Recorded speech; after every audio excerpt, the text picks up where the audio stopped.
ಇಲ್ಲಿನ ಪುಟಾಣಿ ವಿದ್ಯಾರ್ಥಿಗಳಿಂದ ಹಿಡಿದು PG ವಿದ್ಯಾರ್ಥಿಗಳ ತನಕವಿರುವ ವಿದ್ಯಾರ್ಥಿಗಳ ಮಹಾದಂಡು ಇವತ್ತು ಈ ನಾಡಿನ ಈ ರಾಷ್ಟ್ರದ 78ನೇ ಸ್ವಾತಂತ್ರ್ಯ ದಿನಾಚರಣೆಯ ಸಂಭ್ರಮಾಚರಣೆಗೆ ಸಾಕ್ಷಿಯಾಗುತ್ತಾ ಇದೆ. ಈ ನಾಡಿನ ವಿದ್ಯಾರ್ಥಿಗಳು ಭವಿಷ್ಯದ ಭಾರತದ ಭರವಸೆಗಳಾದ ಕಾರಣ, ನಿರೀಕ್ಷೆಗಳಾದ ಕಾರಣ ಈ ವಿದ್ಯಾರ್ಥಿಗಳನ್ನು ಒಗ್ಗೂಡಿಸಿಕೊಂಡು ನಮ್ಮ ವಿದ್ವಾಂಸರು, ನಮ್ಮ ಗುರುವರಿಯರುಗಳು, ನಮ್ಮ ಅಧ್ಯಾಪಕರು ನಂತರದ ತಲೆಮಾರುವಿಗೆ ಈ ನಾಡಿನ ಕನಸನ್ನು ನನಸಾಗಿಸುವ ಅತಿ ದೊಡ್ಡ ಪ್ರೇರಣೆಗೆ ಕಾರಣವಾಗಲಿ ಎಂಬ ನೆಲೆಯಲ್ಲಿ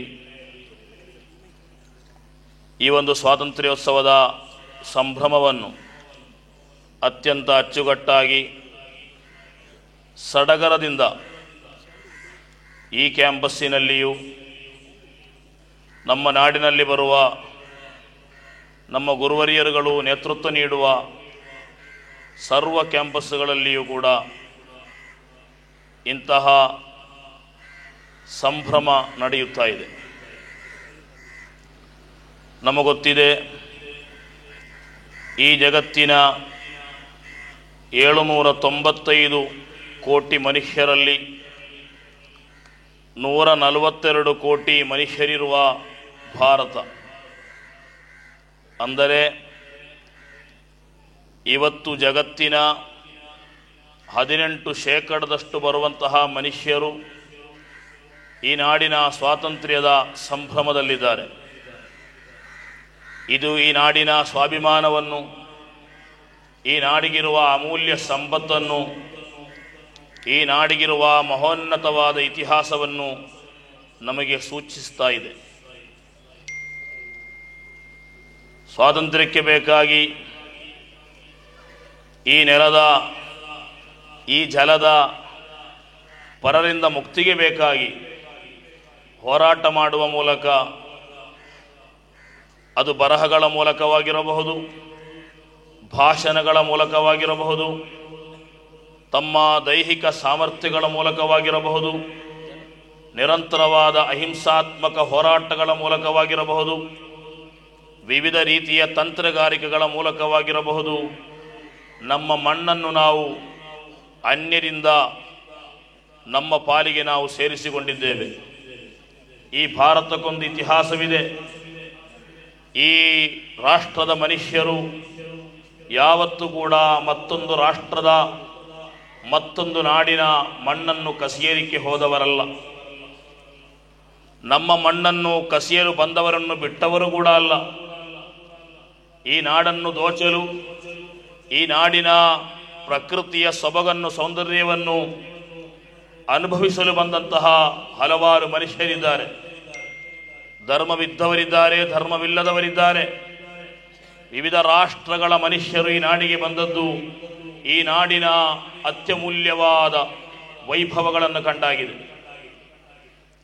ಕೇವಲ ಒಂದು ವರ್ಗಕ್ಕೆ ಮಾತ್ರ ನಾವು ಸೀಮಿತಗೊಳಿಸುವುದು ಸರಿಯಲ್ಲ. ಬ್ರಿಟಿಷರ ಮೊದಲು ಅರೇಬಿಯನ್ನರು, ಅರೇಬಿಯನ್ನರಿಗಿಂತ ಮೊದಲು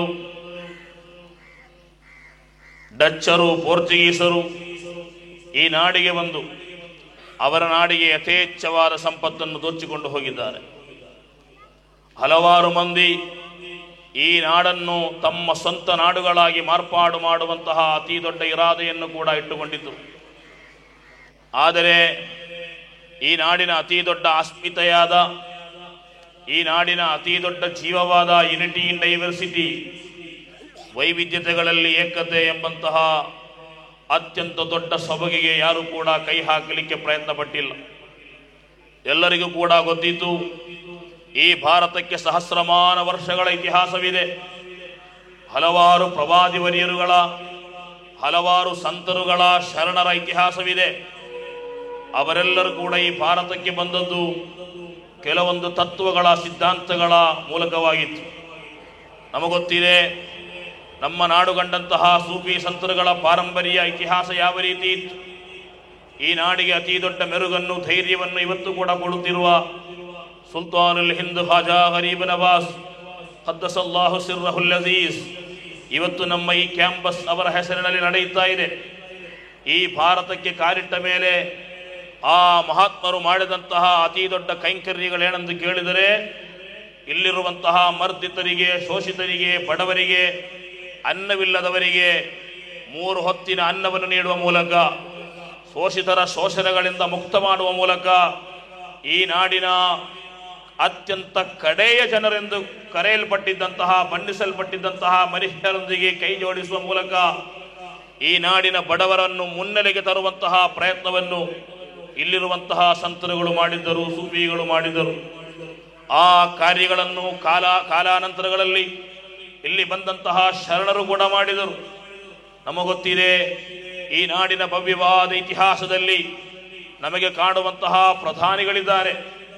ಅದರಲ್ಲಿ ಹೆಸರತ್ತಿ ಹೇಳಲು ಅರ್ಹವಾಗಿರುವ ಮೌಲಾನಾ ಮೊಹಮ್ಮದ್ ಅಲಿ ಜೌಹರ್. ನಮಗೊತ್ತಿದೆ, ಈ ನಾಡಿನ ಹೋರಾಟದಲ್ಲಿ ಧರ್ಮ ಜಾತಿಗಳ ವ್ಯತ್ಯಾಸಗಳಿಲ್ಲದೆ ಅವುಗಳ ಗಡಿಗಳನ್ನು ಮೀರಿ ನಿಂತುಕೊಂಡು ರಾಷ್ಟ್ರದ ವಿಚಾರ ಬಂದಾಗ ಬ್ರಿಟಿಷರ ವಿರುದ್ಧ ತಮ್ಮ ಎದೆಗಳನ್ನು ತೋರಿಸುವ ಮೂಲಕ ಅವರ ಗುಂಡೇಟಿಗೆ ಎದೆಗಳನ್ನು ತೋರಿಸಿ ಅವರ ಮುಂದೆ ಗಂಡಾಗಿ ನಿಂತಹ ನಮ್ಮ ಭಾರತೀಯ ಮನುಷ್ಯರು. ಆ ಭಾರತೀಯ ಮನುಷ್ಯರ ಪೈಕಿ ಬರಹಗಾರರವರ ಬರಹದ ಪ್ರತಿಭೆಗಳನ್ನು ಬ್ರಿಟಿಷರ ವಿರುದ್ಧ ಆ ಪ್ರತಿಭೆಗಳನ್ನು ಅವರು ಯೂಸ್ ಮಾಡಿದರು. ಭಾಷಣಗಾರರು ಭಾಷಣಗಳನ್ನು, ಹೋರಾಟಗಾರರು ಹೋರಾಟಗಳನ್ನು. ಮೌಲಾನಾ ಮೊಹಮ್ಮದ್ ಅಲಿ ಜೌಹರ್ ಲಂಡನ್ನ ದುಂಡು ಮೇಜಿನ ಸಭೆಗೆ ಹೋಗಬೇಕಾದರೆ ಅವತ್ತು ಭಾರತದ ಜನಸಂಖ್ಯೆ 32 ಕೋಟಿ. ಆ 32 ಕೋಟಿ ಜನಸಂಖ್ಯೆಯ ಪ್ರತಿನಿಧಿಯಾಗಿಕೊಂಡು ಮೌಲಾನಾ ಮೊಹಮ್ಮದ್ ಅಲಿ ಜೌಹರ್ ಎಂಬ ಅತ್ಯಂತ ಪ್ರಬುದ್ಧ ವಾಗ್ಮಿ ಲಂಡನ್ನ ದುಂಡು ಮೇಜಿನ ಸಭೆಗೆ ಆಗಮನವಾದಾಗ ಅಲ್ಲಿ ಆ ಸಭೆಯ ಮುಖ್ಯಸ್ಥ ಮೌಲಾನಾ ಮೊಹಮ್ಮದ್ ಅಲಿ ಜೌಹರ್ ಅವರಿಗೆ ಕೇವಲ 5 ನಿಮಿಷದ ಸಮಯಾವಕಾಶಗಳನ್ನು ಮಾತನಾಡಲಿಕ್ಕೆ ಬೇಕಾಗಿ ನೀಡಿದಾಗ ಮೌಲಾನಾ ಮೊಹಮ್ಮದ್ ಅಲಿ ಜೌಹರ್ ಆ ದುಂಡು ಮೇಜಿನ ಸಭೆಯಲ್ಲಿ ಮೇಜಿನ ಮೇಲೆ ತಟ್ಟಿಕೊಂಡು ಹೇಳಿದಂತಹ ಮಾತುಗಳಿತ್ತು. ನಾನು 5 ಕೋಟಿ ಮನುಷ್ಯರ ಪ್ರತಿನಿಧಿಯಾಗಿ ಬಂದಿಲ್ಲ, 32 ಕೋಟಿ ಮನುಷ್ಯರ ಪ್ರತಿನಿಧಿಯಾಗಿ ಬಂದಂತಹ ನನಗೆ 1 ಕೋಟಿ ಮನುಷ್ಯರಿಗೆ 1 ನಿಮಿಷದಂತೆ 32 ನಿಮಿಷ ಕಾಲಾವಕಾಶ ನೀಡಬೇಕು. ನನಗೆ ಹಲವಾರು ವಿಚಾರಗಳನ್ನು ಇಲ್ಲಿ ಮಾತನಾಡಲಿಕ್ಕಿದೆ. 80ರಷ್ಟು ಬರುವಂತಹ ರಾಷ್ಟ್ರಗಳ ಪ್ರತಿನಿಧಿಗಳು ಅದಕ್ಕೆ ಸಮ್ಮತಿಸುವ ಮೂಲಕ ಅರ್ಧ ಗಂಟೆಗಳ ಕಾಲ ಈ ಭಾರತದ ಸ್ವಾತಂತ್ರ್ಯದ ಪರವಾಗಿ, ಈ ಭಾರತದ ಸ್ವಾತಂತ್ರ್ಯದ ಅನಿವಾರ್ಯದ ಪರವಾಗಿ ಮಾತನಾಡುವ ಮೂಲಕ ಅಲ್ಲಿರುವಂತಹ ಮನುಷ್ಯರನ್ನು ನಿಬ್ಬರಗೊಳಿಸಿದಂತಹ ಒಬ್ಬ ವಿದ್ಯಾವಂತ ಪ್ರಬುದ್ಧವಾಗಿ ಮೌಲಾನಾ ಮೊಹಮ್ಮದ್ ಅಲಿ ಜೌಹರ್. ಮೌಲಾನಾ ಅಬುಲ್ ಕಲಾಂ ಆಜಾದ್ ಒಬ್ಬ ದೊಡ್ಡ ಬರಹಗಾರ. ಅವರ ಬರಹಗಳ ಮೂಲಕ ತೀಕ್ಷ್ಣವಾಗಿ ಬ್ರಿಟಿಷರನ್ನವರು ಎದುರು ಮಾಡಿದರು. ನಮಗೊತ್ತಿದೆ, ಇಲ್ಲಿ ನಾಡು ಕಟ್ಟುವಲ್ಲಿ, ಈ ನಾಡನ್ನು ಬೆಳೆಸುವಲ್ಲಿ, ಈ ನಾಡನ್ನು ಕನಸಿನ ನನಸಾಗಿ ಮಾಡುವಲ್ಲಿ ಹಲವಾರು ಮಂದಿಗಳ ಪ್ರಧಾನ ಪಾತ್ರಗಳಿದೆ. ಈ ನಾಡಿನ ಅತೀ ಪ್ರಧಾನ ಸಂಭ್ರಮವಾಗಿದ್ದಂತಹ ಮೊದಲನೇ ಸ್ವಾತಂತ್ರ್ಯೋತ್ಸವದಲ್ಲಿ ಕೆಂಪುಕೋಟೆಯ ಚರಿತ್ರೆ ನಮಗೆ ಹೇಳಿಕೊಡುತ್ತಾ ಇದೆ. ಅವತ್ತು ಯಾವ ರೀತಿ ನಾವು ಒಂದಾಗಿದ್ದೆವು. ಅವತ್ತು ಕೆಂಪುಕೋಟೆಯಲ್ಲಿ ನಮ್ಮ ಭಾರತದ ಮೊದಲನೆಯ ಸ್ವಾತಂತ್ರ್ಯ ಸಂಭ್ರಮಾಚರಣೆಯಲ್ಲಿರುವಾಗ 3 ಆಸೀನಗಳಿತ್ತು. ಆ 3 ಆಸೀನಗಳಲ್ಲಿ ಮೊದಲನೇ ಆಸೀನದಲ್ಲಿ ಮೊದಲ ಪ್ರಧಾನಮಂತ್ರಿಯಾಗಿದ್ದ ಜವಾಹರ್ಲಾಲ್ ನೆಹರೂರವರು ಕುಳಿತುಕೊಂಡರೆ, ಅದರ ಮತ್ತೊಂದು ಕಡೆಯಲ್ಲಿರುವಂತಹ ಆಸೀನದಲ್ಲಿ ಅವತ್ತಿನ ಕೊನೆಯ ವೈಸ್ರಾಯ್ ಆಗಿದ್ದ ಮೌಂಟ್ ಬ್ಯಾಟನ್ ಅವರು ಕುಳಿತುಕೊಂಡಿದ್ದರು. ನಡುವಿನ ಆಸೀನ ಖಾಲಿತ್. ಗಾಂಧೀಜಿಯವರು ಈ ಭಾರತದ ಮೊದಲನೆಯ ಸ್ವಾತಂತ್ರ್ಯ ಸಂಭ್ರಮಾಚರಣೆಯಲ್ಲಿ ಪಾಲ್ಗೊಂಡಿರಲಿಲ್ಲ. ಅದನ್ನು ಅನ್ವೇಷಣೆ ಮಾಡಿದಾಗ ಅವತ್ತಿನ ಮೊದಲನೆಯ ಸಂಭ್ರಮಾಚರಣೆಯಲ್ಲಿ ಗಾಂಧೀಜಿ ದೆಹಲಿಯಲ್ಲಿರಲಿಲ್ಲ, ಪಶ್ಚಿಮ ಬಂಗಾಳದಲ್ಲಿ ಒಂದು ಗಡಿಯಲ್ಲಿ ನಿಂತುಕೊಂಡು ಮಂದಿರಗಳ, ಮಸೀದಿಗಳ, ಇಗರ್ಜಿಗಳ ಉಡಿಗೈಯಲ್ಪಟ್ಟ ಧ್ವಂಸ ಮಾಡಲ್ಪಟ್ಟ ಮಂದಿರ, ಮಸೀದಿ, ಇಗರ್ಜಿಗಳ ಕಲ್ಲುಗಳನ್ನು ಹೆಕ್ಕಿಕೊಂಡು ಅದನ್ನು ಜೋಡಣೆ ಮಾಡುವಂತಹ ಕಾರ್ಯದಲ್ಲಿ ನಿರತರಾಗಿದ್ದರು. ಗಾಂಧೀಜಿಯವರ ಒತ್ತಡುತ್ತಾ ಹೇಳಿದರು, ನಾನು ಬಯಸಿದ, ನಾನು ಕನಸುಗೊಂಡಂತಹ ಭಾರತ ಸ್ವತಂತ್ರವಾಗಿಲ್ಲ, ನನಗಿನ್ನೂ ಕೂಡ ಸ್ವಾತಂತ್ರ್ಯ ಸಿಕ್ಕಿಲ್ಲ, ಆದ್ದರಿಂದ ನಾನು ಸಂಭ್ರಮಾಚರಣೆಯಲ್ಲಿ ಪಾಲ್ಗೊಂಡಿಲ್ಲ. ಕಾರಣ, ಒಂದು ಕಡೆಯಲ್ಲಿ ಭಾರತ ಸ್ವತಂತ್ರವಾಗಬೇಕಾದರೆ ಅದರ ಮುನ್ನಾ ದಿನ ಈ ಭಾರತ ಒಂದು ದೊಡ್ಡ ವಿಭಜನೆಗೆ ಕಾರಣವಾಯಿತು. ಭಾರತ ಪಾಕ್ ಎಂಬಂತಹ ವಿಭಜನೆಯಾಗುವ ಮೂಲಕ ಅಲ್ಲಿ ಹಲವಾರು ಭಾರತೀಯ ಮನುಷ್ಯರು ಕೊಲೆಗೈಯಲ್ಪಟ್ಟರು. ಅದರ ಹೆಸರಲ್ಲಿ ಮಾತ್ರ ನಂತರದ ದಿನಗಳಲ್ಲಿ 10 ಲಕ್ಷದಷ್ಟು ಬರುವಂತಹ ಭಾರತೀಯರು ಕೊಲೆಗೈಯಲ್ಪಟ್ಟರು. ಅವತ್ತಿನ ರಾತ್ರಿ 10,000 ಬರುವಂತಹ ಭಾರತೀಯರನ್ನು ನಾವು ಕಳೆದುಕೊಂಡೆವು. ಕೋಮು ದಳ್ಳುರಿಯಲ್ಲಿ ಭಾರತ ಹೊತ್ತಿ ಉರಿಯಿತು. ಈ ಹೊತ್ತುರಿಯ ವೇಳೆಯಲ್ಲಿ ಗಾಂಧೀಜಿಯವರು ಹೇಳಿದಂತಹ ಮಾತುಗಳಿತ್ತು. ಮುಸಲ್ಮಾನರು ಭಾರತವನ್ನು ಬಿಟ್ಟು ಹೋಗಬಾರದು. ಮುಸಲ್ಮಾನರು ಹಿಂದೂಗಳು ಮನುಷ್ಯರ ಮುಖದಲ್ಲಿರುವಂತಹ 2 ಕಣ್ಣುಗಳಾಗಿದ್ದಾರೆಂದು ಹೇಳುವ ಮೂಲಕ ಈ ನಾಡಿನ ಐಕ್ಯತೆ, ಈ ನಾಡಿನ ಸಮಗ್ರತೆ ಅದು ಯಾವುದರಲ್ಲಿ ಅಡಕವಾಗಿದೆ, ನಾನು ಕಂಡಂತಹ ಕನಸಿನ ಸ್ವಾತಂತ್ರ್ಯ ಯಾವುದರಲ್ಲಿ ಬಿಂಬಿತವಾಗಿದೆ ಎಂಬುದನ್ನು ಸೂಚನೆ ನೀಡುವ ಮೂಲಕ ಗಾಂಧೀಜಿ ನಮ್ಮನ್ನು ಬಿಟ್ಟು ಹೋದರು. ಅಂದಿ ಬಿಟ್ಟು ಹೋಗುವ ತನಕ ಒಂದೇ ಒಂದು ಸ್ವಾತಂತ್ರ್ಯ ಸಂಭ್ರಮಾಚರಣೆಯಲ್ಲಿ ಗಾಂಧೀಜಿಯವರು ಪಾಲ್ಗೊಂಡಿರಲಿಲ್ಲ. ಕಾರಣ ಇಲ್ಲಿರುವಂತಹ ಭಾರತೀಯರು ಪರಸ್ಪರ ಧರ್ಮಗಳ ಹೆಸರಿನಲ್ಲಿ ಭಾಗವಾದದ್ದನ್ನು ಕಂಡು ಮರುಕಗೊಂಡಿದ್ದರು ಗಾಂಧೀಜಿಯವರು. ನಮಗೊತ್ತಿದೆ, ಇಲ್ಲಿರುವಂತಹ ಭಾರತೀಯರಿಗೆ ಅವರ ತಲೆಮಾರುಗಳಾದಂತಹ ನಮಗೆ ಮೌಲಾನಾ ಮೊಹಮ್ಮದ್ ಅಲಿ ಜೌಹರ್ ರವರ, ಅಬುಲ್ ಕಲಾಂ ಆಜಾದ್ ರವರ, ಟಿಪ್ಪು ಸುಲ್ತಾನ್ ರವರ ಇತಿಹಾಸವಿರುವಂತಹ ಇಲ್ಲಿರುವಂತಹ ಮುಸಲ್ಮಾನರವರಿಗೆ, ಅದೇ ರೀತಿ ಗಾಂಧೀಜಿಯಂತಹ, ಅಂಬೇಡ್ಕರ್ ರಂತಹ ಇತಿಹಾಸವಿರುವಂತಹ ಹಿಂದೂಗಳಾಗಲಿ, ಶೋಷಿತರಾಗಲಿ, ಮರ್ದಿತರಾಗಲಿ ಎಲ್ಲರನ್ನು ಕೂಡ ಈ ಭಾರತ ಪ್ರೀತಿಸುತ್ತಾ ಇದೆ. ಅವರು ಕೂಡ ಈ ಭಾರತವನ್ನು ಪ್ರೀತಿಸುತ್ತಾ ಇದ್ದಾರೆ. ಆದರೆ ಕೆಲವೊಂದು ದುಷ್ಟ ಶಕ್ತಿಗಳ ಕಾರಣಕ್ಕಾಗಿ, ಕೆಲವೊಂದು ಅಧಿಕಾರ ವ್ಯಾಮೋಹಿಗಳ ಕಾರಣದಿಂದ ಈ ಭಾರತ ಇವತ್ತು ಕೂಡ ಅಭಿವೃದ್ಧಿಶೀಲ ರಾಷ್ಟ್ರಗಳ ಪಟ್ಟಿಯಲ್ಲಿ ನಿಂತುಕೊಂಡಿದೆ. ನಮಗಿಂತಲೂ ಅತ್ಯಂತ ದೊಡ್ಡ ಜನಸಂಖ್ಯೆ ಇದ್ದಂತಹ ಒಂದು ಕಾಲದಲ್ಲಿ ಅತ್ಯಂತ ದೊಡ್ಡ ಜನಸಂಖ್ಯೆ ಇದ್ದಂತಹ ಚೀನಾ ಇವತ್ತು ಅಭಿವೃದ್ಧಿ ಹೊಂದಿದಂತಹ ರಾಷ್ಟ್ರಗಳ ಪಟ್ಟಿಗಳಲ್ಲಿ ಮುಂದೆ ನಿಂತಿದೆ. ಆದರೆ ಆ ಚೀನಕ್ಕಿಂತಲೂ ಹಿಂದಿಕ್ಕಿಕೊಂಡು ಮುಂದೆ ಬಂದು ನಿಂತಿರುವಂತಹ ಭಾರತ ಇವತ್ತು 142 ಕೋಟಿಯಷ್ಟು ಅತ್ಯಂತ ದೊಡ್ಡ ಸಂಪನ್ಮೂಲವಿರುವಂತಹ ಮನುಷ್ಯ ಸಂಪನ್ಮೂಲವಿರುವಂತಹ ಭಾರತ ಎಂಬಂತಹ ನಮ್ಮ ನೆಲ ಇವತ್ತು ಕೂಡ ಅಭಿವೃದ್ಧಿಶೀಲ ರಾಷ್ಟ್ರಗಳ ಪಟ್ಟಿಯಲ್ಲಿ ನಿಂತುಕೊಂಡಿದೆ ಎಂಬುದು ನಮ್ಮ ಖೇದಕರ ಅವಸ್ಥೆಯಾಗಿದೆ. ಇದಕ್ಕೆ ಕಾರಣಕರ್ತರು ಯಾರು? ಕೆಲವೊಂದು ಧರ್ಮದ ವಿಚಾರಗಳಲ್ಲಿ ಧರ್ಮದ ಬೆಂಕಿಗಳನ್ನು ಹಚ್ಚುವವರು, ಪರಸ್ಪರ ಮನುಷ್ಯರೆಡೆಯಲ್ಲಿ, ಭಾರತೀಯರೆಡೆಯಲ್ಲಿ ಧರ್ಮಗಳ ವಿಚಾರಗಳನ್ನು ಎತ್ತಿಕೊಂಡು ಪರಸ್ಪರ ಕಂದಕವನ್ನು ತೋಡುವವರು. ಆದ್ದರಿಂದ ಒಂದು ಮಾತನ್ನು ನಾನು ಹೇಳುತ್ತಾ ಇದ್ದೇನೆ, ಈ ಭಾರತಕ್ಕೆ ಒಂದು ನಿರೀಕ್ಷೆ ಇದೆ, ಭಾರತಕ್ಕೆ ಒಂದು ಭರವಸೆ ಇದೆ. ಆ ಭರವಸೆಗಳಾಗಿದ್ದೀರಾ ನಾವೆಲ್ಲರೂ ಕೂಡ. ಈ ವಿದ್ಯಾರ್ಥಿಗಳು ಮುಂದಿನ ತಲೆಮಾರುಗಳಾಗಿದ್ದೇವೆ ನಾವು. ನಮ್ಮ ವಿದ್ಯಾಭ್ಯಾಸಗಳು ಈ ನಾಡಿನ ಉನ್ನತಿಗೆ, ಈ ರಾಷ್ಟ್ರದ ಪ್ರಗತಿಗೆ ಕಾರಣವಾಗಬೇಕು. ಇಲ್ಲಿ ಯಾರಿಗೂ ಕೂಡ ರಾಷ್ಟ್ರಭಕ್ತಿಯನ್ನು ಕಲಿಸಬೇಕಾದ ಅಗತ್ಯವಿಲ್ಲ. ಮುಸಲ್ಮಾನರಿಗೋ, ಹಿಂದೂಗಳಿಗೋ, ಕ್ರೈಸ್ತರಿಗೋ, ಸಿಖ್ಖರಿಗೋ, ಜೈನರಿಗೋ, ಪಾರ್ಸರಿಗೋ ನೀವು ಭಾರತೀಯರು, ನಿಮಗೆ ರಾಷ್ಟ್ರಭಕ್ತಿ ಬೇಕು ಎಂದು ಕಲಿಸಿಕೊಡುವಂತಹ ಅಗತ್ಯತೆ ಇಲ್ಲ. ಕಾರಣ ಮುಸಲ್ಮಾನಾದಂತಹ ನನಗೆ ಹೇಳಲಿಕ್ಕಿರುವಂತಹ ಪವಿತ್ರವಾದ ಕುರ್ಆನಿನ ಶ್ಲೋಕಗಳಿದೆ. ಅದೇನೋ ಇಲ್ಲಿರುವಂತಹ ರಾಷ್ಟ್ರ, ಇಲ್ಲಿರುವಂತಹ ರಾಜ್ಯ, ಇಲ್ಲಿರುವಂತಹ ಆಡಳಿತ, ಇಲ್ಲಿರುವಂತಹ ಸಂಪತ್ತುಗಳು, ಇಲ್ಲಿರುವಂತಹ ಉದ್ಯೋಗಗಳು, ಇಲ್ಲಿರುವಂತಹ ಪ್ರತಿಯೊಬ್ಬ ಮನುಷ್ಯನ ಜೀವನ ಶೈಲಿಗಳು ಯಾವ ರೀತಿ ಬೇಕೆಂದು ನಮ್ಮೊಂದಿಗೆ ಕುರ್ಆನ್ ಹೇಳಿಕೊಡುತ್ತಾ ಇದೆ. ಮೌಲಾನಾ ಮೊಹಮ್ಮದ್ ಅಲಿ ಜೌಹರ್ ಅವರು ದುಂಡು ಮೇಜಿನ ಸಭೆಗೆ ಹೋಗುವಾಗ ಅಲ್ಲಿದ್ದಂತಹ ಸಹೋದ್ಯೋಗಿಯೊಬ್ಬರು ಕೇಳಿದರು, ಯಾವ ವಿಚಾರದಲ್ಲಿ ನೀವು ಮಾತನಾಡುತ್ತಾ ಇದ್ದೀರಾ? ತನ್ನ ಸೂಟಿನ ಕೀಸೆಯಲ್ಲಿದ್ದಂತಹ ಆ ಕುರ್ಆನ್ ಅನ್ನು ತೆಗೆದುಕೊಂಡು ಹೇಳಿದರು, ಈ ಕುರ್ಆನ್ ನಲ್ಲಿ ಅಡಕವಾಗಿರುವಂತಹ ಮ್ಯಾನಿಫೆಸ್ಟೋ, ಆ ಸಿದ್ಧಾಂತವಾಗಿದೆ. ದುಂಡು ಮೇಜಿನ ಸಭೆಯಲ್ಲಿ ನಾನು ಮಾತನಾಡುವಂಥದ್ದು ಆ ಮ್ಯಾನಿಫೆಸ್ಟೋಗಳಾಗಿದೆ. ಇವತ್ತು ಭಾರತೀಯರಾಗಿ ಉಳಿದುಕೊಂಡಿರುವಂತಹ ನಾವು ಕೂಡ ಮಾತನಾಡುತ್ತಿರುವಂಥದ್ದು ವಿಶ್ವಾಸವಾಗಿ ನಾವು ಅಳವಡಿಸಿಕೊಂಡಿರುವಂಥದ್ದು. ನಮಗೊತ್ತಿದೆ, ನಮ್ಮ ಭಾರತದ ಸ್ವಾತಂತ್ರ್ಯವನ್ನು 78 ವರ್ಷಗಳ ಕಾರಣ ಅನುಭವಿಸಬೇಕಾದರೆ ನಮ್ಮ ಮಸೀದಿಗಳಲ್ಲಿ, ನಮ್ಮ ಮಂದಿರಗಳಲ್ಲಿ, ನಮ್ಮ ಇಗಿರ್ಜಿಗಳಲ್ಲಿ ಆಜಾನ್ ಮೊಳಗುತ್ತಾ ಇದೆ, ಭಜನೆಗಳು ಮೊಳಗುತ್ತಾ ಇದೆ, ಗಂಟೆಗಳು ಬಾರಿಸಲ್ಪಡುತ್ತಾ ಇದೆ. ಇವೆಲ್ಲವೂ ಕೂಡ ಇಲ್ಲಿ ಅತ್ಯಂತ ಸುಲಲಿತವಾಗಿ ನಡೆಯಬೇಕಾದರೆ ಅದಕ್ಕೆ ಅತ್ಯಂತ ಪ್ರಧಾನವಾದ ಕಾರಣ ನಮಗೆ ನೀಡಿರುವಂತಹ ಸಂವಿಧಾನವಾಗಿದೆ. 2 ವರ್ಷ 11 ತಿಂಗಳು 17 ದಿನಗಳ ಕಾಲ ತೆಗೆದಂತಹ ನಮ್ಮ ಸಂವಿಧಾನ ಈ ಭಾರತದಲ್ಲಿ ಬರುವಂತಹ 285ರಷ್ಟು ಬರುವಂತಹ ವಿವಿಧ ರೀತಿಯ ಸಮುದಾಯಗಳಿಂದ ಅಭಿಪ್ರಾಯಗಳನ್ನು ತೆಗೆದುಕೊಂಡು ಶೇಖರಣೆ ಮಾಡಿದಂತಹ ರೂಪುಕೊಟ್ಟಂತಹ ಸಂವಿಧಾನ ನಮಗೆ ಅತ್ಯಂತ ದೊಡ್ಡ ಯಥೇಚ್ಛವಾದ ಸ್ವಾತಂತ್ರ್ಯವನ್ನು ಕೊಟ್ಟಿದೆ. ಆ ಸಂವಿಧಾನ ಹೇಳುವಂತಹ ಹಕ್ಕುಗಳನ್ನು 1400 ವರ್ಷಗಳ ಹಿಂದೆ ಪವಿತ್ರವಾದ ಕುರ್ಆನ್ ನಮಗೆ ಹೇಳಿಕೊಡುತ್ತಾ ಇದೆ. ಅದರಲ್ಲಿ ಎಲ್ಲಾ ಹಕ್ಕುಗಳು ಕೂಡ ಅಡಕವಾಗಿರುವಂತಹ ಪವಿತ್ರವಾದ ಆಯತ್ತಾಗಿದೆ. ಇನ್ನಲ್ಲಾಹ ಯಅಮುರುಕುಂ ಅನ್ ತುಅದ್ದುಲ್ ಅಮಾನಾತಿ ಇಲಾ ಅಹ್ಲಿಹಾ ವ ಇದಾ ಹಕಮ್ತುಂ ಬೈನನ್ ನಾಸಿ ಅನ್ ತಹ್ಕುಮು ಬಿಲ್ ಅದ್ಲ್.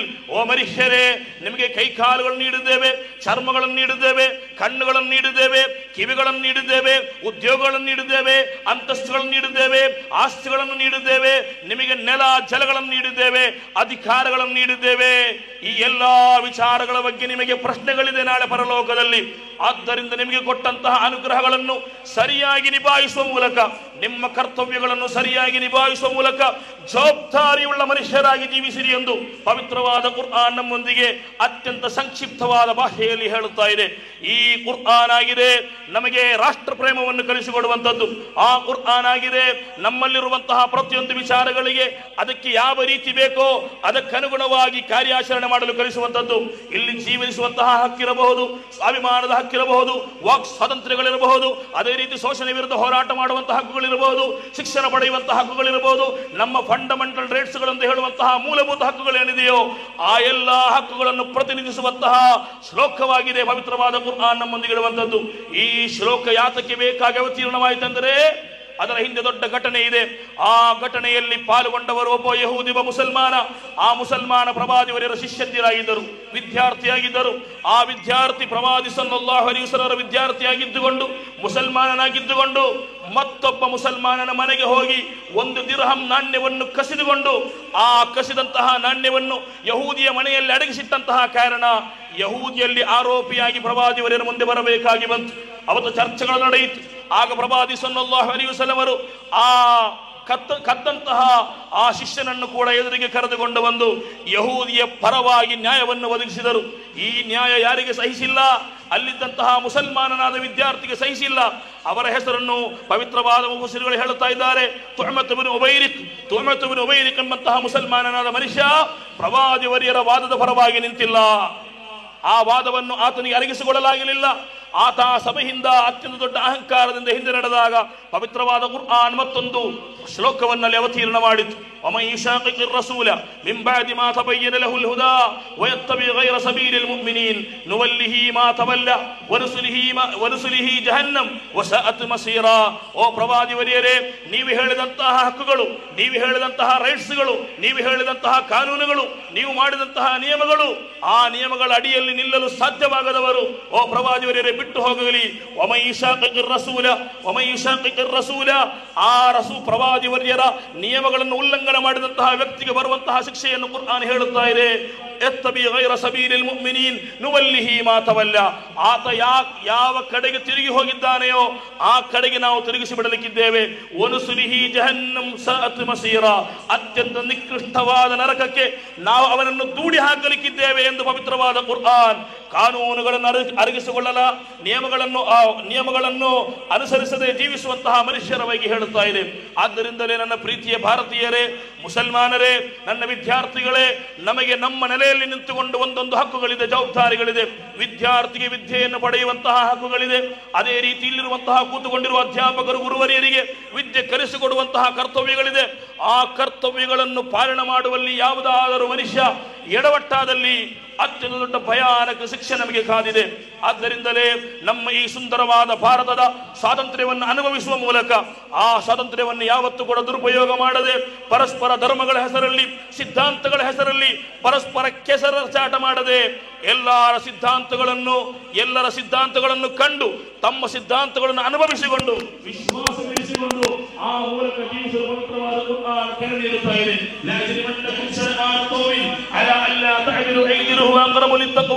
ಮತ್ತೊಬ್ಬ ಮನುಷ್ಯರ ಮತ್ತೊಂದು ಪಂಗಡದ ವರ್ಗದ ಸಿದ್ಧಾಂತಗಳು, ಅವರ ತತ್ವಗಳು ಯಾವತ್ತೂ ಕೂಡ ನಿಮಗೆ ನ್ಯಾಯವನ್ನು ಒದಗಿಸುವಲ್ಲಿ, ನೀತಿಯನ್ನು ಒದಗಿಸುವಲ್ಲಿ ನಿಮ್ಮನ್ನು ಅಕ್ರಮಿಗಳನ್ನಾಗಿ ಮಾಡಬಾರದು.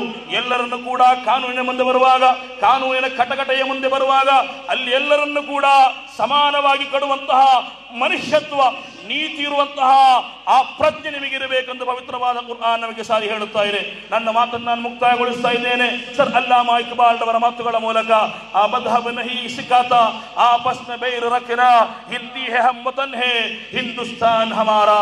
ಇಲ್ಲಿ ಯಾವ ಧರ್ಮಗಳು, ಯಾವ ಜಾತಿಗಳು, ಯಾವ ಪಂಗಡಗಳು, ಯಾವ ಸಿದ್ಧಾಂತಗಳು ಕೂಡ ಪರಸ್ಪರ ಅಕ್ರಮಗಳನ್ನುಂಟು ಮಾಡಲು ಇಲ್ಲಿ ಹೇಳುತ್ತಾ ಇಲ್ಲ. ಸಿದ್ಧಾಂತಗಳನ್ನು, ಪರಸ್ಪರ ಸಿದ್ಧಾಂತಗಳ ಮೂಲಕ ಅಕ್ರಮವನ್ನುಂಟು ಮಾಡುವಂತಹ, ಅದಕ್ಕೆ ಆದೇಶ ನೀಡುವಂತಹ ಧರ್ಮಗಳಿದ್ದರೆ ಅವುಗಳು ಧರ್ಮಗಳಲ್ಲ, ಅಧರ್ಮಗಳಾಗಿದೆ ಎಂಬ ಆಶಯವನ್ನು ಸಾರುವಂತಹ ಅಲ್ಲಾಮಾ ಇಕ್ಬಾಲ್ ರವರ ಆ ಸುಂದರವಾದ ಕಾವ್ಯ ಸಾಲುಗಳ ಮೂಲಕ ನನ್ನ ಮಾತಿಗೆ ದಿಶೆ ಆಡುತ್ತಾ ಇದ್ದೇನೆ. ಅಸ್ಸಲಾಮು ಅಲೈಕುಂ ವರಹಮತುಲ್ಲಾಹಿ ವಬರಕಾತುಹು. 78ನೆಯ ಸ್ವಾತಂತ್ರ್ಯ ದಿನಾಚರಣೆಯ ಮಗದೊಮ್ಮೆ ಶುಭಾಶಯಗಳನ್ನು ಸಲ್ಲಿಸುತ್ತಾ ವ ಆಖಿರು ದಅವಾನಾ ಅನಿಲ್ ಹಮ್ದುಲಿಲ್ಲಾಹಿ ರಬ್ಬಿಲ್ ಆಲಮೀನ್.